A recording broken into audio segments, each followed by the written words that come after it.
I think to start off this morning, since this is the Department of the Interior, it might be a very good time to have somebody that works around here say something for us. So let's take it away. Hi, I'm the Department of Interior Secretary Ryan Zinke. As we enter June, we think about the beginning of summer, kids on break between school years and family vacations. Fittingly, President Trump also proclaimed June as a great outdoors month. The Interior Department manages about 1/5 of our nation's land, but not all of it is open to hunting, fishing, and recreation. It concerns me to think that hunting, fishing, and other outdoor recreation activities are becoming a sport of the landowning elite and the rich. Whether it's RVing through our national parks, boating on Lake Powell, hiking on Pacific Crest Trail, or even fishing in a neighborhood park, I'm working in Interior to make the great outdoors accessible to all Americans. On my first day in office, I signed a secretarial order eliminating the ban on lead ammo and tackle on public lands. I also directed that each of the bureaus at Interior identify specific ideas to open access to public lands for outdoor recreation. As I go forward in my tenure leading the department, we're going to look at new and innovative ways to partner with businesses and local communities to improve our national parks and public lands infrastructure and collaborate with local communities. At a time when federal government is looking to save taxpayer dollars, I think collaboration represents a promising future. In this job, I get to see a lot of America's greatest public lands. But the thing I hate seeing most are signs saying the trail is closed or the boat ramp is out of service, or simply seeing that infrastructure cannot accommodate the number of visitors. I think we can do better, and so does the President. Recent reports show outdoor recreation is a multi-billion-dollar industry that supports thousands of good-paying American jobs.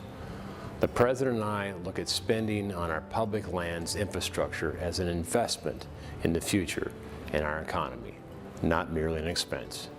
That's why President Trump's new budget increases funding to rebuild our infrastructure in our national parks. To know, growing up in Montana, spending time outdoors was a rite of passage as much of it was the way of life. If I weren't in school, you'd be hard-pressed to find me without a rifle or a fly rod in one hand. That's the experience I gave to my children and the future I want to give to every child in America. My promise to you, the American people, is that I'll work every day to increase access to and improve the management of our public lands so that your kids and grandkids have the same opportunity to explore the wilderness just like I did. Thank you, and God bless.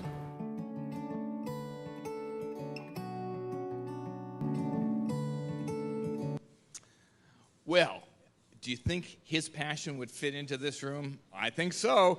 And as he mentioned, the President, Donald J. Trump, has issued a proclamation officially declaring June as Great Outdoors Month. We have copies here to pass around. Morgan, would you do me a big favor? Would you help me just set these in motion here? And we're also delighted. Last night we had a number of the Team Trump people with us up on the South Penthouse, and we got rained down a little bit. We had this wonderful rainbow that showed up that seemed to tie into the Washington Monument, which needs to get opened here pretty soon again. But anyway, no editorializing. But I want to introduce a dear friend, somebody who's been here at the Department of the Interior for a long time, took a recess for the last 8 years, is back now as the acting deputy secretary, has been a huge champion for the outdoors and for partnerships. Please welcome the acting deputy secretary of the Department of the Interior, Jim Cason. Jim.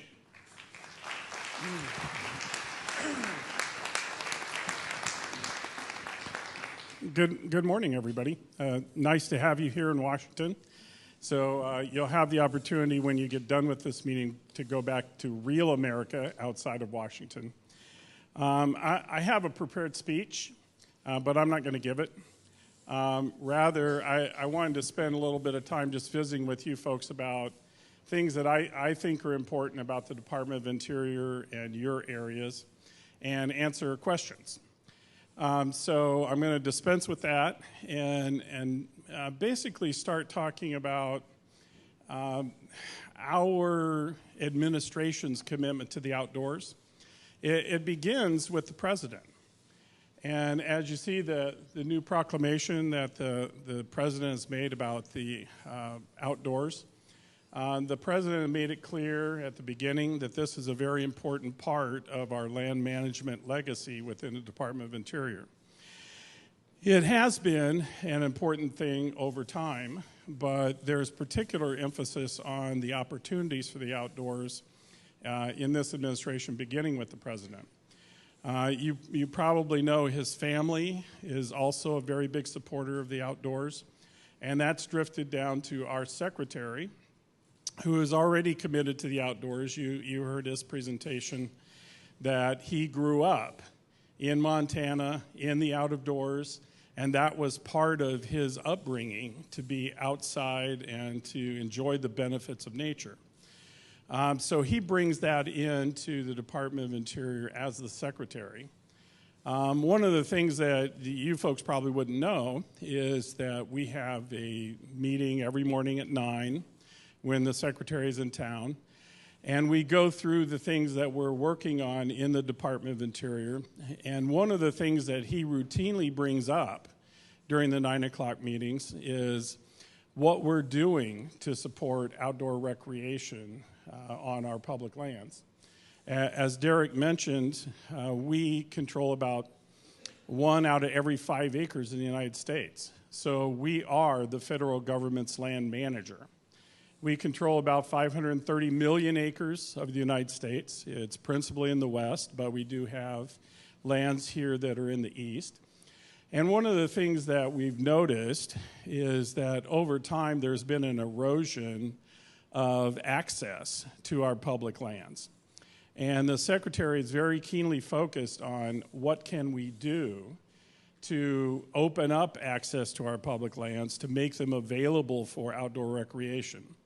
As he mentioned in his little video spot, one of the very first things he did was sign a secretarial order that was related to hunting and fishing on public lands, to make our lands accessible and to use the tools of hunting and fishing available.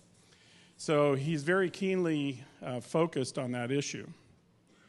We routinely look at issues of access where lands have been closed up under one set aside or another, because as interesting as it may sound, there are folks in our constituencies that believe that our parks and fish and wildlife refuges and our public lands should be put aside from people instead of for people.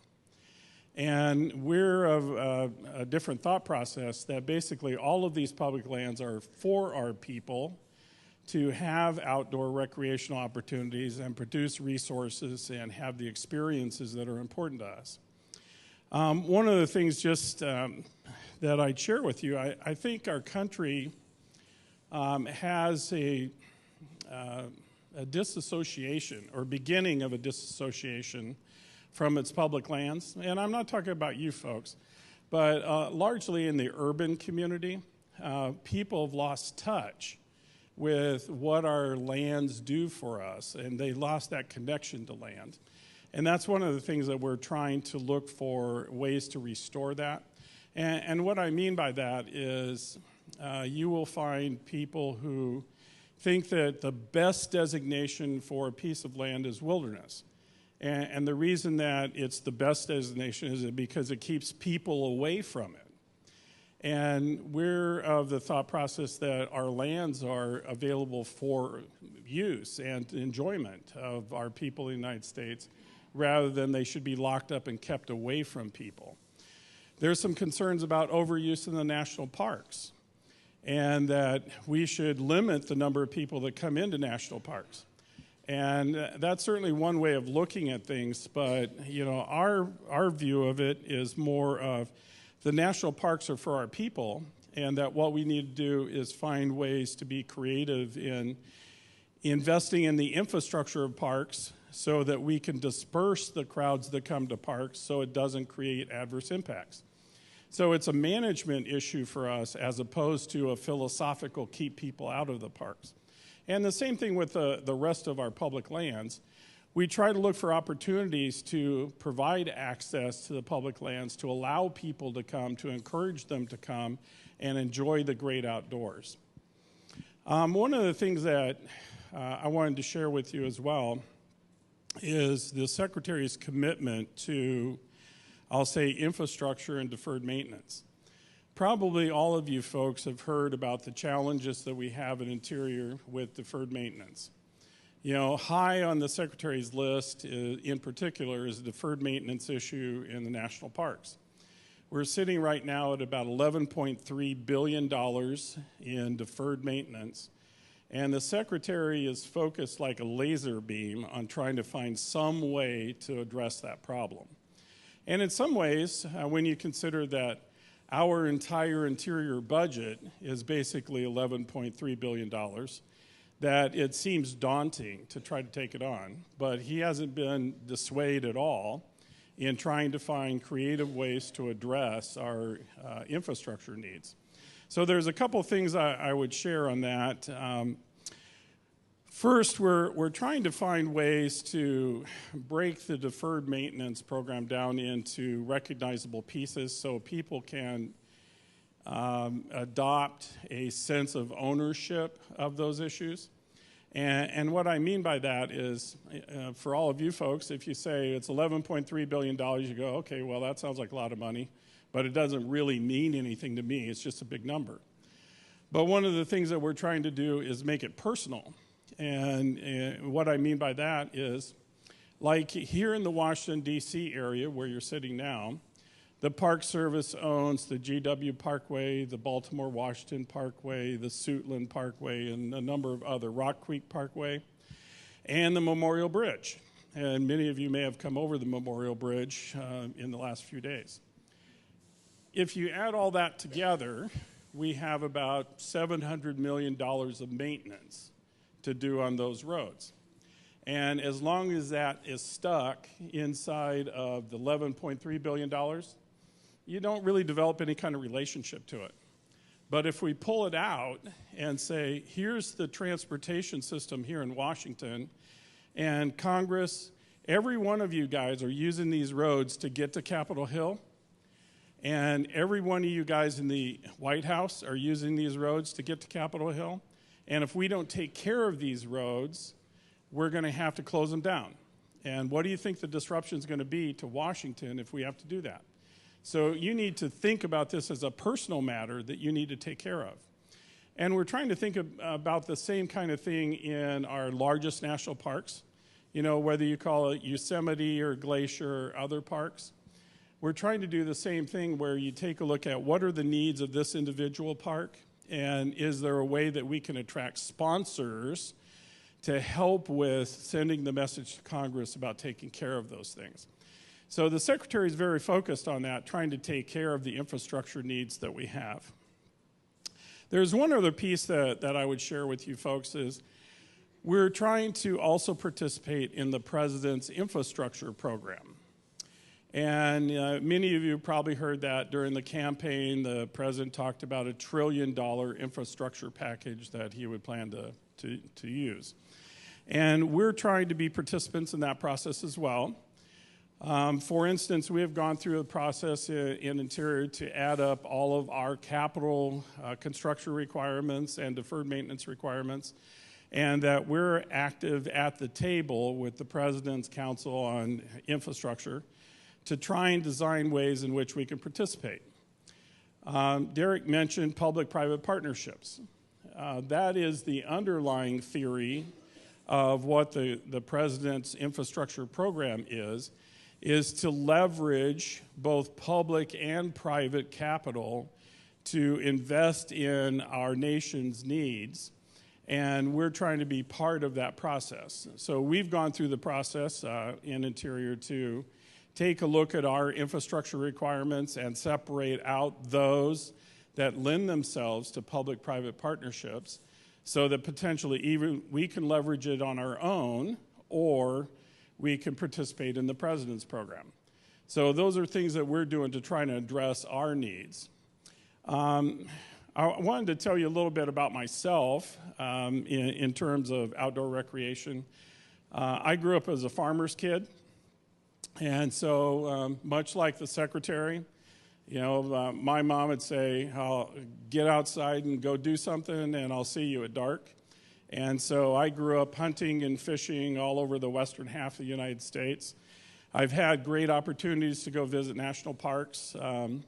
Been to Acadia up north here, Glacier in the middle of the country, Denali in Alaska, and they're just absolutely wonderful places to go. Had wonderful opportunity in Alaska to take a float plane in and drop into a lake and then paddle from lake to lake to lake in the little streams that connect them.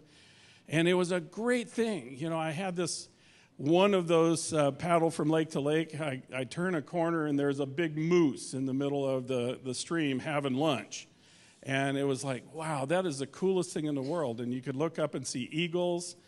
There's just nothing to replace that. We can all talk about it, but actually having the experience, it's really amazing to do.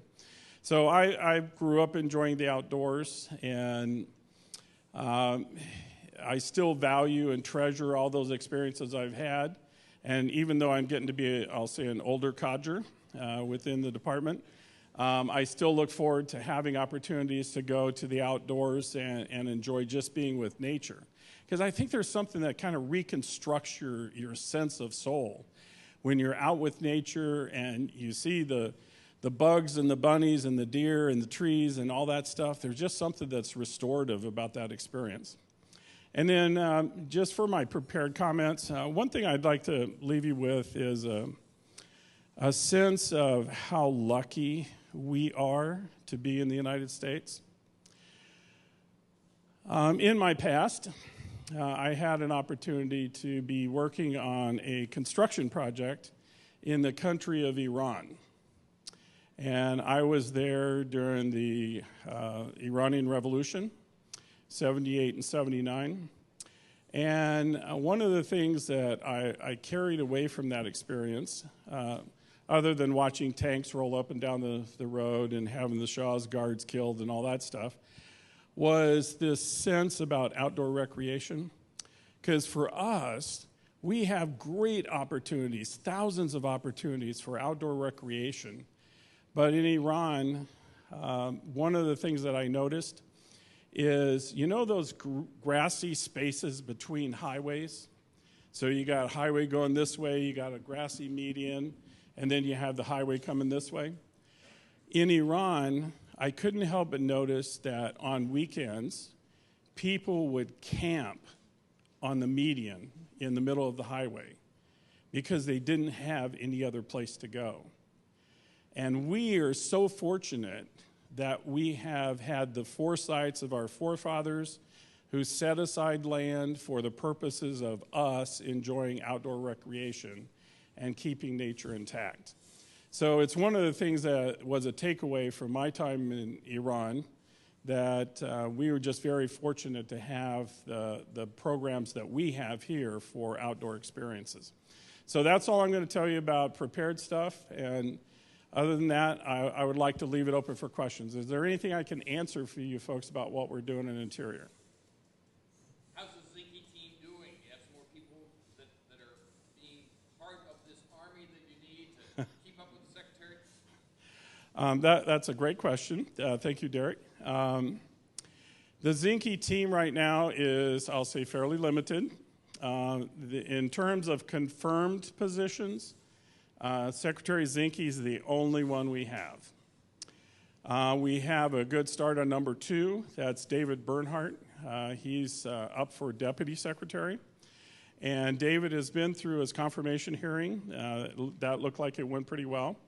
As far as I understand, he's scheduled for the committee vote on June 6th. And then after that, it's scheduling with the majority leader for floor time to get a floor vote on him. So we're hopeful that within 3 or 4 weeks, we'll have David on board as Deputy Secretary. At this point, we've had no other nominations pass through the White House for other PAS positions. though we have a lot that are in the chain. So they're basically at the White House Personnel Office, and we're hopeful that they'll be sprung free here in the near future, and we'll start getting our team on board. One of the things that I would say also, Derek, is that the Secretary and I have had a conversation that we don't think that we should wait at all for our PAS team to come on board, that we're basically making decisions now and trying to run the train as fast as it will go in our current circumstances. We do have a beachhead team of about 30 or 35 people that are politicals. They tend to be lower graded people, but we're basically tasking everybody to move the program forward as fast as we can, even though we're waiting on our politicals. So, sir. Excuse me. Thank you very much, Martin Hackworth, sharetrails.org.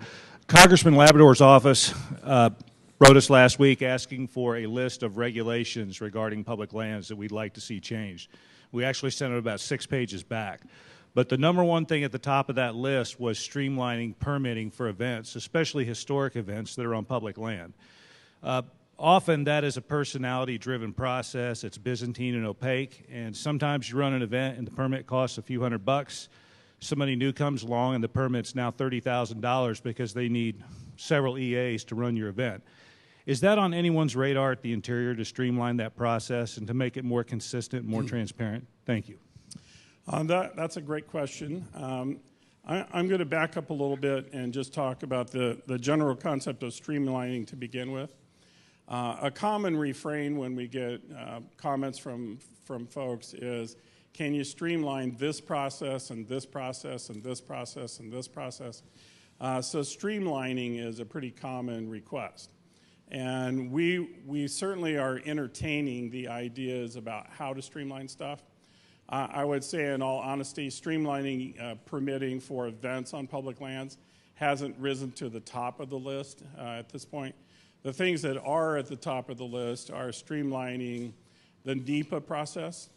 And that's kind of a source of frustration.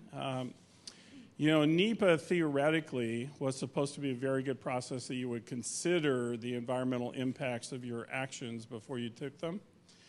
And if you go back and take a look at the origin of NEPA, what Congress had in mind was a document that was 20 or 25 pages long and would say, okay, yeah, we kind of scoped out the environmental impacts and we understand what we're doing. But today, a NEPA document is a 3 or 4 year process, and they run into the thousands of pages. It's not uncommon that we have them between 5,000 and 10,000 pages. And even at that level of detail, they're never good enough, and that they end up going to court, somebody sues us, and then we spend another 2 or 3 years in court before we can actually do anything. We have the same kind of issues with streamlining the ESA process and having some certainty related to that. Migratory birds is another issue, streamlining the permitting process, dealing with that. So I would say, and looping back to your question, one of the things that I would suggest is I'd like to see your list of the 6 pages of things that we ought to work on, because I would open to everybody. One of the things that we're doing is putting out a Federal Register notice to invite comments about all of our rules, and a website where people will be able to make comments throughout the administration so that we can focus on things that are causing problems out in the public. One of my hats, in addition to the acting deputy secretary, is I guess I'm also the regulatory czar for the department. And one of the first things that we did is we held, I'll call it a regulatory party with some of my colleagues. And we ended up cutting out about 2/3 of the rules that were on the, 2/3 of the rules that were in promulgation in the department. And we basically got to a point where we said, well, we don't need this one, and we don't really need this one, and this one looks problematic. So we cut a bunch out of the regulatory process. And we figure we'll start from a much diminished, smaller base. And then if somebody thinks they actually need a rule for something, okay, come up and demonstrate why we have to have this. But we've taken very seriously the idea of trying to reduce our regulatory footprint and the impositions that we make through regulations on the people that we serve. Ma'am. Yeah, we know that the Secretary has temporarily suspended advisory councils in Interior, and obviously that's for a variety of reasons, but one of the areas that has an impact is the Resource Advisory Council, which have fee impacts, and many of the agencies have really held off in trying to do any changes in fees because of all the changes that have gone on over the last 4 years. So can you talk to this group of professionals about your thought of when that suspension may be lifted, what kind of the focus area of that initiative is, and give us some insight? Sure, I'd love to. One of the things that Secretary Zinke encountered when he came in as the new secretary is the Department of Interior is a big, complex agency. We have about 70,000 employees scattered in 2,400 offices, and there's lots of people making lots of decisions on lots of different things. And as the new secretary coming in, he had this general sense of, we've just had 8 years of another administration that had distinctly different philosophical viewpoints than we did. So what kind of decisions are these folks making? I just don't know. So we're going through a process of trying to get a better handle on just the direction of the ship. Interior is kind of like the Queen Mary. You got the Queen Mary pointed this way, and as long as you don't do anything to change, it will keep steaming that way, even if you have a new captain. So what we're doing is going, no, we want the ship to kind of go this way instead. So we need to figure out what kind of decisions everybody's making to go this way and then alter that to go this way. So in this area of our FACA committees, they're advisory council committees. Basically, we found that we had about 300 of those committees scattered all over the department doing a variety of different things. And so what the secretary did is said, okay, let's take a pause here for just a second. And I want all of my political team, such as it is, to take a look at the FACA committees that are in their area of the department. Just look at them, see who's on them, see how often they've met, see what kind of products we're getting out of them, how much do they cost, how often do they meet or not meet, and just get a general sense that this one still is really useful, and this one not so much. It hasn't met for a long time, and I think we could do without that one. So it's basically a review process more than anything else, just to get on top of who do we have, what kind of advice are they giving us. And the process, the announcement was we would suspend meetings until September. And there was one thing that was a little bit short on the explanation of that. It's really, we're going to suspend the meetings until we had an opportunity to review what that committee does. So when you're talking about the RACs, I know that BLM is going through the process right now to conclude their reviews of RACs so that we can draw a conclusion that these are still fine and the composition is still fine, they meet regularly, they have a purpose, and then we can lift the meeting moratorium on those and let them get back to business. So we're doing the same thing with all the other groups within Interior, is once our political team has actually reviewed the group and determined that it's useful, not useful, all the useful ones will say, okay, this one's fine, go ahead and do your thing. So it's not going to be moratorium until September, it's moratorium until it's reviewed. And for what it's worth, we're doing the same thing in a number of areas. The secretary has asked me to review all of the records of decision that are being made in the department, because each of our agencies have issues that they bring to a final determination called a record of decision. And under the same thought process, let's have somebody look at them to make sure that they're heading the right direction. So I review all those. The secretary has also asked the same thing for grants and cooperative agreements. Let's raise those up and take a look at who we're giving money to and what we're giving it for. Do we actually get good productivity out of these? I have the same thing for Indian tribes on off-reservation gaming and off-reservation land into trust decisions. So that's basically what's involved, kind of a let's get the new political team up to speed about what we're doing in the department and the basis for making our decisions and make sure we're all heading in the same direction. Ma'am. Shamani. So our company is based in Maine. I'm from Maine. Very proud of our new national monument, Katahdin and Woods and Waters. So that's a case where there is private land that is now made available to the public. And so I'm just curious, could you speak to your earlier comment about really creating public lands for people, and particularly how it applies to both Katahdin, Woods and Waters in that comment, as well as just a general national park monument review process? Sure. I am familiar with Katahdin. That is on the list to be reviewed. We have, if I remember right, 27 national monuments that are on our list to review. The President issued an executive order asking the Secretary of Interior to review a number of monuments, typically those that are over 100,000 acres. We have a few smaller ones that have particular issues associated with them that we'll look at. At this point in time, the tasking is for the Secretary of Interior to look at each of these monuments that are under review and to make a recommendation to the President. So we, Interior, are not acting on any of these monuments directly. Rather, we'll take a look at them, we'll look at the public comments, and I think we're at about 110,000 comments so far in this review period. We'll look at the comments, we'll look at the history, we'll look at the public involvement in these, the recommendations that we've gotten from the delegations that are involved, and then make a recommendation to the President for each one of them of either keep it as is or rescind it totally or do something in the middle. And at this point in time, we've made no decisions about any of them.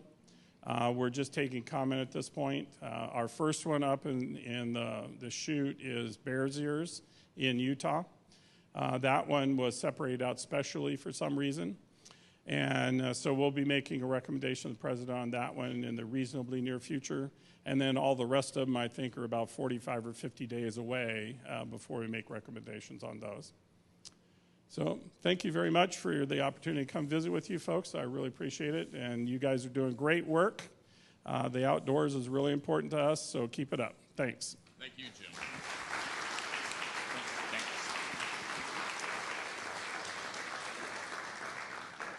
As Jim finishes, you know, about a dozen of us had the chance. We were invited to come by and visit with the Secretary up in his office, and what was supposed to be about a 30-minute meeting stretched on to 2 hours as he proceeded to tell us all about his ideas for reorganization and everything else.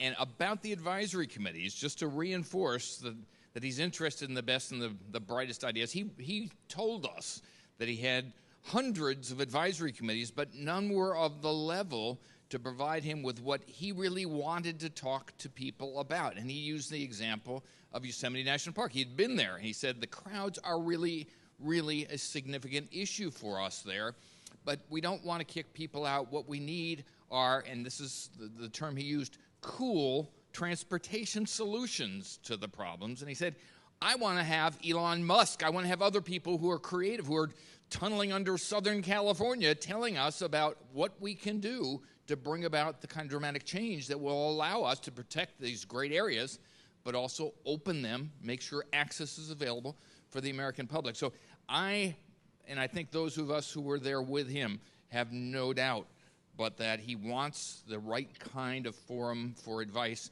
in the secretarial order that he issued on his first day in office.